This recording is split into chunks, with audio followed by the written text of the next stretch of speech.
طيب بسم الله الرحمن الرحيم اللهم صل على سيدنا محمد وعلى اله وصحبه وسلم.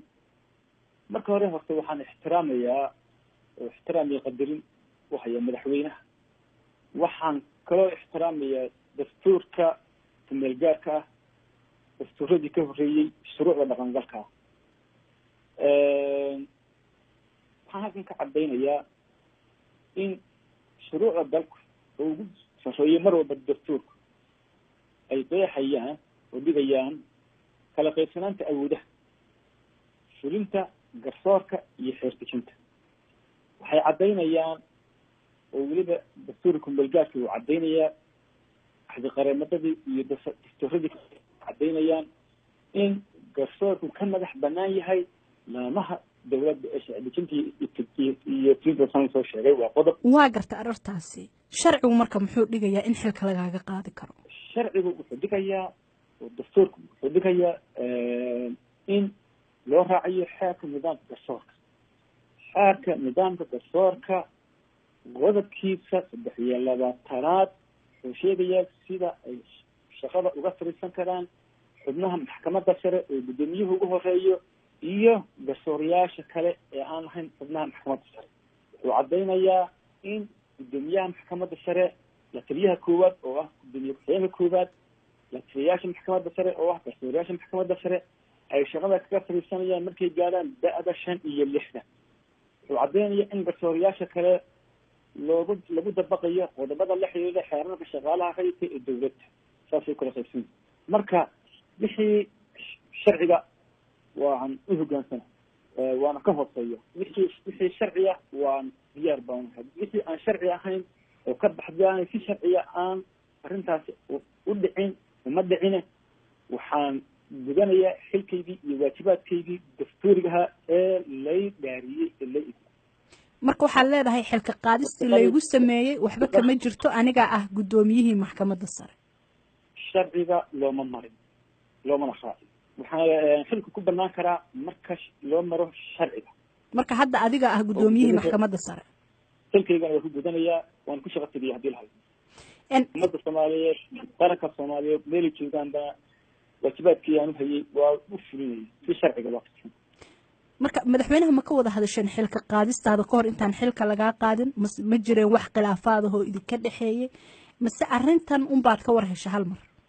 waxay soo kala dambeysay madaxweynaha oo aan u gudbiyey 25 khamiistii qoraal rasmi oo aan ka warramayo soo jeedin habka iyo hanaanka garsoorka Soomaaliyeed loogu dhisi karayo ama ay tahay in loo dhiso. sidaan u gudbiyey xisbiga gudbiyey guddiyo labada aqal baan gudbiyey. waxaan u gudbiyey guddiyada wasaaradda dastuurka aan gudbiyey guddiyada dibadhiska dastuurka u qaabilsan ama ha noqdaan kuwa madaxa banaan ama ha noqdaan kuwa baarlamaaniga baan u gudbiyey.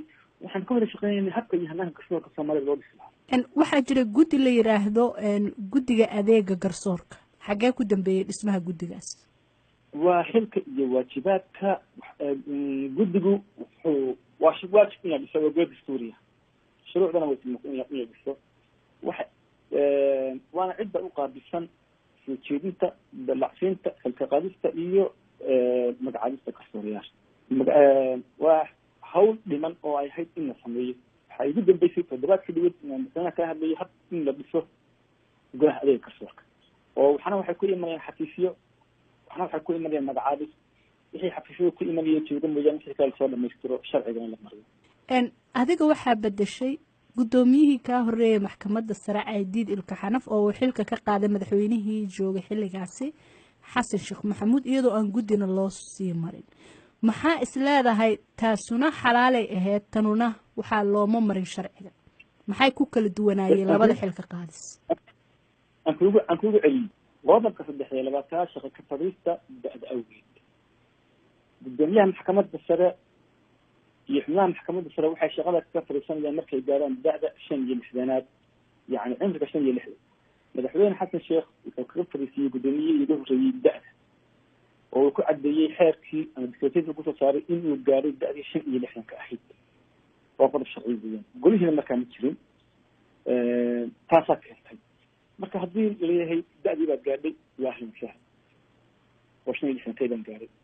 haddii laleeyahay qodob kala sharci ama qodob kala sharci loo fisaariyo ama lagu dhisayo sharciga waa hoggaansan ahlan ان waxaa jirta marka kadib marka uu madaxweynuhu xilka qaadistaa sameeyay magacaabistana sameeyay wax xiriir ma sameeysan ما xiriir ma samayn aniguna waxaan ku tala jiraa inaan shaqadayda sidii caadiga ahayd ugu qaadan lahayd laakiin taasoo ma keenayso in aan la wada shaqayn karin oo culaysku uu sii bato oo dagaal adiga iyo madaxtooyada hadda uu furmo waxaan ka rajaynayaa dalkana dagaal uma baahna sharci darrana uma baahna waxaan labada gacmood ba u furayaa golaha sharci dejinta waan la shaqaynayo sidaan hore loo shaqayn jiray waxaan la shaqaynayaa madaxweynaha iyo waxda sidaan hore loola shaqayn jiray waxaan uga shaqaynayaa bulshada reer soomaaliyeed si sharciga waafaqsan sidaan hore loola shaqayn jiray anigu maaha garsoorku maaha hay-ad siyaasadeed laakiin hay-ad sharci marka uma baahna dagaal uma baahna